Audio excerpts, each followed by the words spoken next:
the young and the restless spoilers.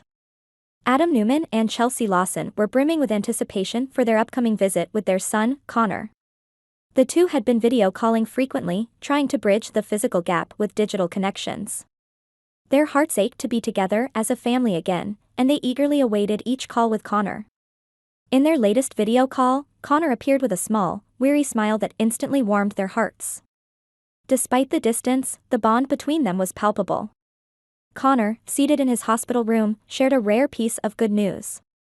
"I ate some soup today," he said, his voice carrying a note of surprise. "It was actually pretty good, not as bad as I thought." Adam and Chelsea exchanged a glance of relief. Connor's eating habits had been a significant concern, and this small victory was a beacon of hope. Connor continued, "I feel a lot better now. My mind is clearer, and I just want to come home." Chelsea's eyes welled with tears, a mix of joy and sadness. "Oh, Connor," she whispered, her voice trembling. "We can't wait to have you back home. Just stay strong and keep thinking about all the positive things. When you're healthy, we'll be together again." Adam, usually composed, found himself choked up. He managed a smile and nodded. "We love you, son. We're here, waiting for you." In a rare moment of unity, Adam and Chelsea leaned into each other, their embrace a silent promise of solidarity and love. Connor watched them, his own worries momentarily soothed by the sight of his parents united. But then, something caught Adam's eye. A dark, purplish bruise marred Connor's face. Adam's heart sank, and a surge of protective anger coursed through him. "Connor, what happened to your face?" he asked, trying to keep his voice calm but failing to mask his concern. Connor's demeanor changed instantly. His eyes darted away from the screen, and he mumbled, "It's nothing, Dad. I'm fine."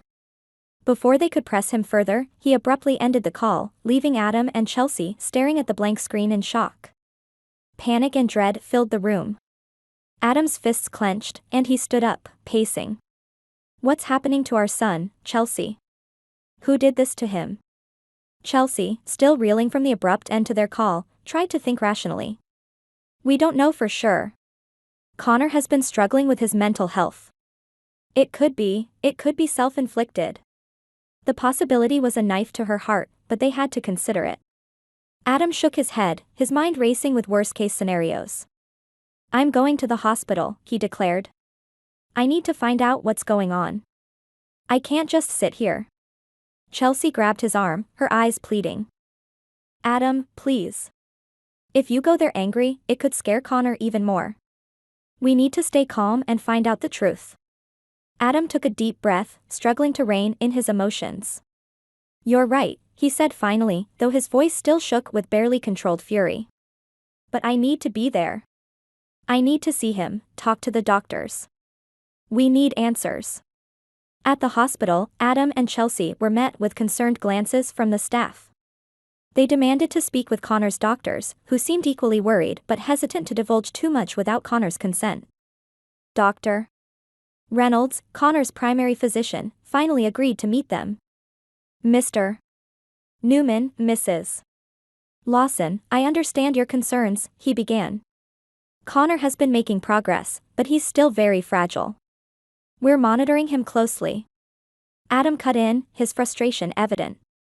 "Then how do you explain the bruise on his face? What's going on here?" Dr. Reynolds sighed, choosing his words carefully. "We're investigating that, Mr. Newman. There's no indication that anyone has harmed Connor here. However, we are aware of his history of self-harm, and it's possible he may have hurt himself."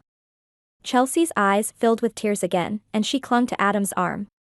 "What can we do to help him?" she asked softly. "He wants to come home. He thinks he's ready." Dr. Reynolds nodded. "I understand, and we're working towards that goal. But we need to ensure he's truly stable before we discharge him. His mental health is still very delicate, and we need to prevent any potential relapse." Adam and Chelsea left the hospital with heavy hearts.